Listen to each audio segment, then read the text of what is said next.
পৃথিবীতে এমন কিছু মানুষ আছেন যারা শহরের আলো ঝলমলে জীবনের বাইরে একেবারে লুকিয়ে থাকা অজানা কোনো স্থানে গড়ে তুলেছে তাদের বাড়ি, যেটা বাইরে থেকে দেখলে আপনি বলবেন এটা কোনো গুহা, পাহাড়, এমনকি পাথর।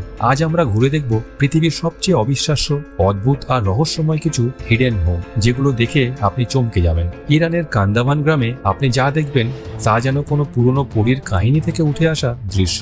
এখানকার মানুষরা বাস করেন বিশাল আগ্নেয়গিরির পাথর খোদাই করে বানানো গুহা বাড়িতে। এই বাড়িগুলি 700 বছরের পুরনো, কিন্তু আজও বাসযোগ্য। গ্রীষ্মে ঠান্ডা, শীতে উষ্ণ, সম্পূর্ণ প্রাকৃতিক এয়ার কন্ডিশনিং।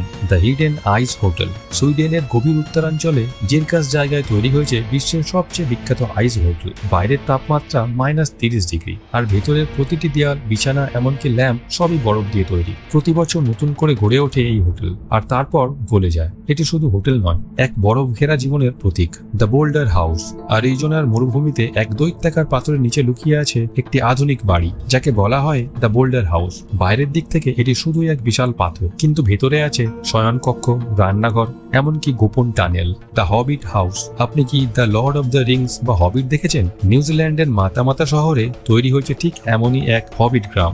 মাটির নিচে ছোট ছোট ঘর, গোল দরজা, ঘাসে ঢাকা ছাদ, যেন বাস্তবের মধ্যেই সিনেমা। এটি কেবল পর্যটনের জন্য নয়, কিছু মানুষ এখানে সত্যিই বাস করেন। তারা নিজেদেরকে বলে আধুনিক পৃথিবীর হবিট। The underground home.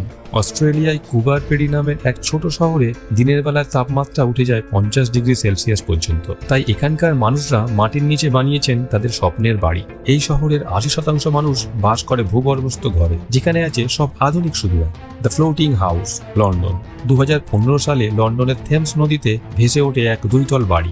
মানুষ ভেবেছিল এটা কি জাদু নাকি কোনো গোপন প্রযুক্তি। আসলে এটি ছিল এক গোপন আর্ট প্রজেক্ট, কিন্তু সেটি প্রকাশের আগেই সারা দুনিয়া জেনে যায় এই রহস্যময় ভাসমান বাড়ির কথা। এটা ছিল এমন এক হিডেন হোম যা হঠাৎই প্রকাশ্যে এসে সবাইকে চমকে দেয়। এই বাড়িগুলি শুধু বাসস্থান নয়, এটি মানব সৃষ্টির অসাধারণ উদাহরণ। কেউ প্রকৃতিকে ভালোবেসে গেছেন গুহার ভেতরে, কেউ আবার সূর্যের তাপে মাটির নিচে।